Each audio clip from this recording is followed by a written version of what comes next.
चांदपुर एक छोटा सा पुराना गांव था जहां सन्नाटा सूरज ढलते ही छा जाता था। गांव के आखिर में एक घना खौफनाक जंगल था जिसके बारे में पुरानी कहानियां मशहूर थीं कि वहां रात को अजीबो गरीब साए घूमते हैं। गांव के लोग सूरज गुरूब होते ही अपने दरवाजे बंद कर लेते और बच्चों को सख्ती से मना किया जाता कि जंगल की तरफ ना जाएं। इसी गांव में एक तन्हा शख्स रहता था जिसका नाम बशीर था।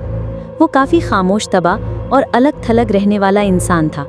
उसके पास एक काला कुत्ता था जिसका नाम शीरू था।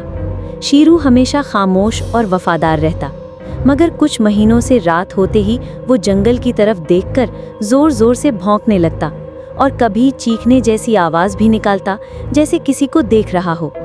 शुरू में बशीर ने उसकी बातों को नज़रअंदाज किया, मगर जैसे जैसे वक्त गुजरता गया कुत्ते का रवैया ज़्यादा खौफनाक होता गया। वो ज़मीन खोदने लगता, दरख्तों की तरफ लपकता और कभी कभी यूं लगता जैसे किसी अनदेखी चीज़ से लड़ रहा हो।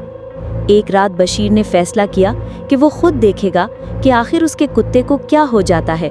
वो टॉर्च पकड़कर और शीरू को साथ लेकर जंगल की तरफ चल पड़ा। अंधेरा इतना था कि हाथ को हाथ सुझाई ना देता। दरख्तों से फिसल की हवा में एक अजीब सी सरसराहट थी, जैसे कोई सरगोशी कर रहा हो। अचानक शीरू जोर से भौंका और सामने एक साया सा नमूदार हुआ, धुंध में लिपटा हुआ, आंखों में सफेद चमक। बशीर ने चीखने की कोशिश की, मगर आवाज न निकली। शीरू उस साए पर झपटा और वो मंजर अंधेरे में गायब हो गया। अगली सुबह गांव वालों को जंगल के रास्ते पर जली हुई घास और पंजों के गहरे निशान मिले।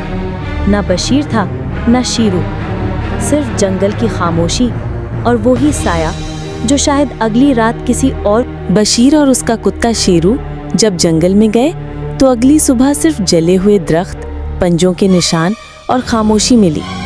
पूरे गांव में खौफ फैल गया।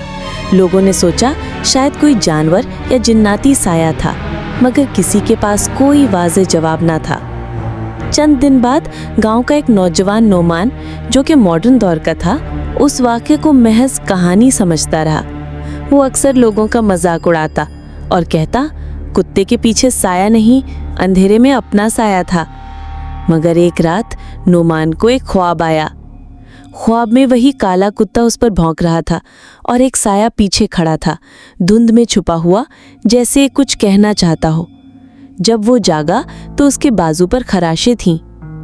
दूसरी रात नोमान को जंगल की तरफ से वही आवाज़ सुनाई दी जो बशीर के वक्त आई थी, कुत्ते की चीख और किसी चीज़ के घसीटने की आहट। डरा हुआ मगर जिद्दी नौमान अपना फ़ोन, लाइट और छुरी लेकर जंगल की तरफ चल पड़ा। वहाँ उसे एक पुराना बोसीदा दरख्त मिला जिसकी जड़ों में कुत्ते की जंजीर बंधी हुई थी। अचानक लाइट बंद हो गई, धुंध फैल गई और वही सफ़ेद आँखों वाला साया अब उसके सामने था।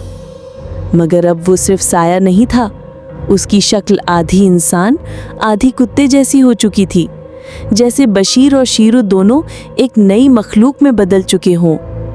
नोमान की चीख सन्नाटे में गुम हो गई।